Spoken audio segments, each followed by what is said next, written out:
जसा उन्हाळा सुरू झालेला आहे तर त्यानंतर डीएम आणि कमेंटमध्ये एक प्रश्न मला वारंवार विचारला जातो आहे, तो म्हणजे उन्हाळ्याच्या दिवसामध्ये बाळाला अंडी देणं सेफ ठरेल का?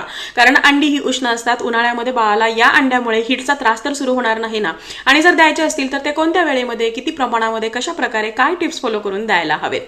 तर माय डिअर मॉम, लक्षात घ्या, जर तुम्ही उन्हाळ्यामध्ये बाळाच्या आहारामध्ये अंडी स्किप करत असाल तर ती मात्र तुमची मोठी चूक होणार आहे. कारण अंडी किंवा एग हे एक असं पॉवर हाऊस आहे ज्यामध्ये बाळाच्या वाढीसाठी लागणारे सगळे न्यूट्रिशन्स आहेत.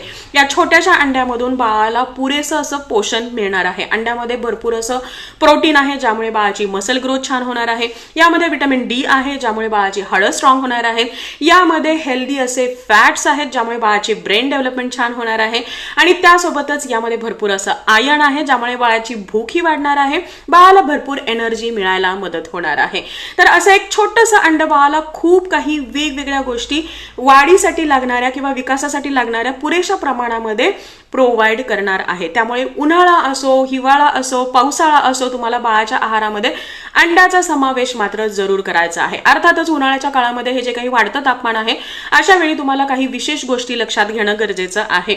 उन्हाळ्यामध्ये जेव्हा तुम्ही बाळाला अंडी देता तर एक तर ते सकाळच्या वेळेमध्ये किंवा रात्रीच्या वेळेमध्ये द्यायचे आहे. लंचमध्ये किंवा दुपारच्या वेळेमध्ये म्हणजे 11 ते 6च्या दरम्यान तुम्हाला बाळाला अंडी देणं अवॉइड करायचं आहे. जर तुमच्या बाळाला हीटचा थोडा जास्त त्रास होत असेल तर अंड्यामधला जो पिवळा भाग आहे हा तुम्हाला कमी देण्याचा प्रयत्न करायचा आहे. म्हणजे जर बाळ 2 अंडी खात असेल तर दोन्ही अंड्याचा पांढरा भाग तुम्ही बाळाला देऊ शकता, पण पिवळा भाग देत असताना तो फक्त एकच द्या जेणेकरून हीट जास्त वाढणार नाही.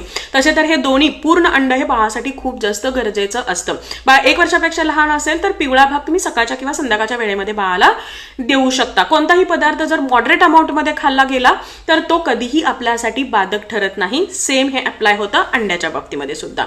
उन्हाळ्याच्या दिवसामध्ये बाळाचं डायजेशन थोडंसं कमकुवत झालेलं असतं, इन्फेक्शनचे चान्सेस वाढलेले असतात आणि अशा दरम्यान बाळाला तुम्ही जे काही अंड्याचे पदार्थ देत आहात तर ते प्रॉपरली कुक्ड असायला हवेत. मग ते बॉइल्ड एग्ज असू द्या, स्क्रॅम्बल्ड एग्ज असू द्या, ऑमलेट असू द्या किंवा पॅनकेक किंवा कशामध्येही तुम्ही जर अंड घालत असाल तर ते जे पदार्थ आहेत हे व्यवस्थितरित्या कुक्ड असायला हवे.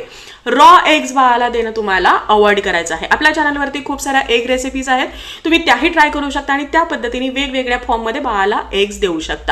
उन्हाळ्यामध्ये सुद्धा तुम्हाला बाळाला अंडी द्यायची आहेत. उष्णता जरी वाढली असेल तरी बाळाची वाढ आणि विकास ही मात्र थांबलेली नाही. ती त्याच गतीने आणि त्याच पद्धतीने चालू आहे ज्यासाठी बाळाला न्यूट्रिशन सुद्धा लागणार आहे.